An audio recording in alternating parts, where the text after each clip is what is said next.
ഏതൊക്കെ സാധനങ്ങൾക്ക് വില കൂടി, ഏതൊക്കെ സാധനങ്ങൾക്ക് വില കുറഞ്ഞു, അങ്ങനെ പല കടകളിലും കയറി നമുക്കൊരു ഓട്ടപ്രദക്ഷിണം നടത്താം. കോഴിക്കോട്ടേക്ക് ഒന്ന് പോയാലോ?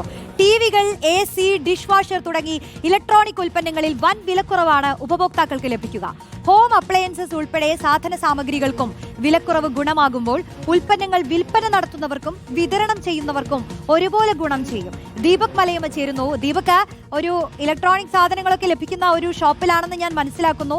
അവിടെ എല്ലാവരും ഹാപ്പിയാണോ? ഇനിയിപ്പോൾ ടിവിയും AC-യും ഡിഷ് വാഷറും ഒക്കെ വാങ്ങാനുള്ള ഒരു തിരക്ക്, പക്ഷെ ഇന്ന് ആ തിരക്ക് കാണുന്നുണ്ടോ ഇത്തരം കടകളിൽ?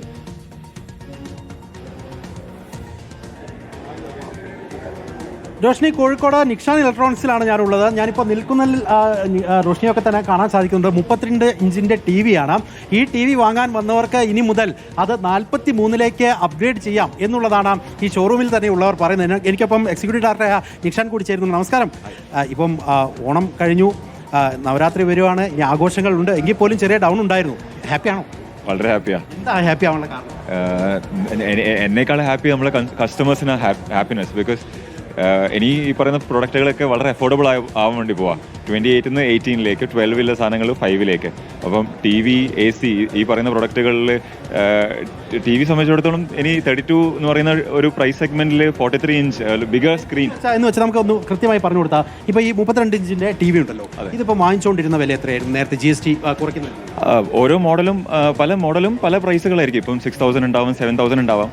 അപ്പോൾ അതേമാതിരി തന്നെ ആ ഒരു പ്രൈസ് സെഗ്മെന്റിലേക്ക് താഴത്തേക്ക് 43 ഇഞ്ചിന്റെ പ്രൈസുകൾ ഓരോ മോഡലിനനുസരിച്ചിട്ടും പ്രൈസ് കുറയാം. ഈ പറയുന്ന 43 എന്ന് പറയുന്ന മോഡലിലേക്ക് എത്തുന്ന സമയത്ത് ഒരു 9000 രൂപയ്ക്കൊക്കെ വാങ്ങിക്കാൻ പറ്റുന്ന സാഹചര്യം. For sure, yes.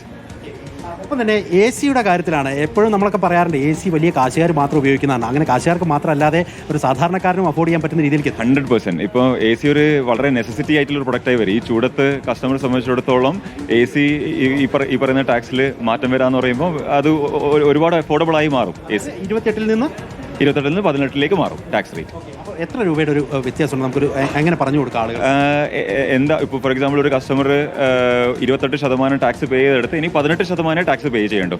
അത്രയും ഡിഫറൻസ് കസ്റ്റമർക്ക് ഇനി കുറച്ചടച്ചാൽ മതി. അതാണ് സിമ്പിളായിട്ട് പറഞ്ഞാൽ. ഈ 1 ടൺ അങ്ങനെ ഡിഫറൻസ് ഉണ്ടല്ലോ, അതൊക്കെ വാങ്ങിക്കുന്ന ആളുകൾക്ക് അതെങ്ങനെ മനസ്സിലാക്കാം? അല്ലേ, ഇപ്പം അതും ഈ പറയുന്നത് പല ബ്രാൻഡുകളും പല മോഡലുകളാണ്. ഇപ്പോൾ ആസ് ലോ ആസ് എന്താ പറയുക 17,000 മുതൽ AC-കൾ അവൈലബിൾ ആവും മാർക്കറ്റിൽ. അപ്പോൾ അത് തന്നെയാണ് ഏറ്റവും വലിയ അഡ്വാൻറ്റേജ്. ഇപ്പം ഈവൻ 1 ടണ്ണിൻ്റെ ബഡ്ജറ്റിൽ 1.5 ടൺ ബിഗർ ACs കസ്റ്റമറെ സംബന്ധിച്ചിടത്തോളം വാങ്ങിക്കാം. ഇതിലിപ്പം പൊതുവേ ആളുകളൊക്കെ പറയാറുണ്ടല്ലോ, ഈ GST ഇത്തരത്തിൽ മാറ്റം വന്നുകൊണ്ട് ഇത് വിൽപ്പനക്കാർക്ക് വലിയ ബുദ്ധിമുട്ടായി എന്നൊക്കെ പറയാറുണ്ട്. നിങ്ങൾ എങ്ങനെയാണ് ഇതിനെ കാണുന്നത്? ബുദ്ധിമുട്ടുണ്ടോ അല്ലെങ്കിൽ സന്തോഷമാണോ? ആ മുഖത്ത് ഞാൻ കാണേണ്ടത് നെവർ. ബിക്കോസ് നമ്മളെ സംബന്ധിച്ചിടത്തോളം നഷ്ടവുമില്ല, ലാഭവുമില്ല. ഗവൺമെന്റ് എന്ത് ടാക്സ് കുറക്കുന്നോ ആ tax end of the day കസ്റ്റമറെ സംബന്ധിച്ചിടത്തോളം അത്രയും ടാക്സ് കുറച്ചടച്ചാൽ മതി. നമ്മൾ ഇതിൻ്റെ അകത്തൊരു മിഡിൽ മാൻ മാത്രമാണ്. അപ്പോൾ നമ്മളെ സംബന്ധിച്ചിടത്തോളം റീറ്റെയിലറെ സംബന്ധിച്ചിടത്തോളം ഒരു നഷ്ടമില്ല. വളരെ ഹാപ്പിയാണ്. ബിക്കോസ് കസ്റ്റമേഴ്സിന് ഈ പറയുന്ന സീസണിൽ ഓണം പ്ലസ് ഈ നവരാത്രി പ്ലസ് ഈ ഡിസ്കൗണ്ടിന്റെ ഈ ഒരു GST-ന്റെ കുറവ് കസ്റ്റമറെ സംബന്ധിച്ചിടത്തോളം ട്രിപ്പിൾ ബെനിഫിറ്റ്. നമ്മളെ സംബന്ധിച്ച് സന്തോഷം. ഓക്കെ പക്ഷേ ഇതിൽ മറ്റൊരു കാര്യം എന്ന് പറഞ്ഞാൽ, ഈ കുക്കറിൻ്റെ കാര്യത്തിൽ ഞാൻ നേരത്തെ സംസാരിക്കുകയായിരുന്നു. പൊതുവെ വീടുകളിലേക്ക് കുക്കർ അനിവാര്യതയാണല്ലോ, എല്ലാവരും ഉപയോഗിക്കുന്നതാണ്. ആ കുക്കറിൻ്റെ കാര്യത്തിലൊക്കെ 12-ൽ നിന്ന് 5-ലേക്കാണോ അല്ലെങ്കിൽ 12 വരുന്ന ഒരുപാട് കിച്ചൺ അപ്ലയൻസസുകൾ 5%-ലേക്ക് കുറഞ്ഞിട്ടുണ്ട്. അപ്പോൾ കിച്ചൺ അപ്ലയൻസസുകൾ വാങ്ങിക്കാൻ വരുന്നവർക്കും സന്തോഷമാണ് എന്നുള്ളതാണ് ഇവിടുന്ന് പറയുന്നത്. നമുക്ക് ഇവിടെ കാണാൻ സാധിക്കും നിരവധിയായ ആളുകൾ ഇന്നുണ്ട്. നേരത്തെ റോഷൻ ചോദിച്ചല്ലോ, ഇന്നൊക്കെ ആളുകൾ വരുന്നുണ്ടോ എന്നുള്ളത്. നമുക്ക് ഇതിൻ്റെ ഒരു വൈഡ് ദൃശ്യം കൂടി കണ്ടാൽ മനസ്സിലാകും. ആളുകൾക്കൊരു കുറവില്ല, ആളുകൾക്കൊക്കെ ഈ ഒരു ബോധ്യമുണ്ട്, വിലക്കുറവുണ്ട് എന്നുള്ളതൊക്കെ മനസ്സിലായി തുടങ്ങിയിട്ടുണ്ട്. എക്സ്ക്യൂസ് മീ, ഞാൻ ഒന്ന് കയറിക്കോട്ടെ. എന്ത് വാങ്ങിക്കാൻ വന്നേ? TV. ഈ വില കുറഞ്ഞു എന്നൊക്കെ ഉള്ളത് അറിഞ്ഞു. എന്താ ഒരു എക്സ്പെക്ട് ചെയ്ത്? ഏത് ഇഞ്ചാണ് വാങ്ങിക്കും? ഞങ്ങളൊരു 43 ഇഞ്ച് വാങ്ങാനാണ് വിചാരിച്ചത്. അതിനെപ്പറ്റി ചോദിക്കാൻ വേണ്ടി സെയിൽസ്മാനോട് നമ്മളിങ്ങനെ ചോദിച്ചുകൊണ്ട്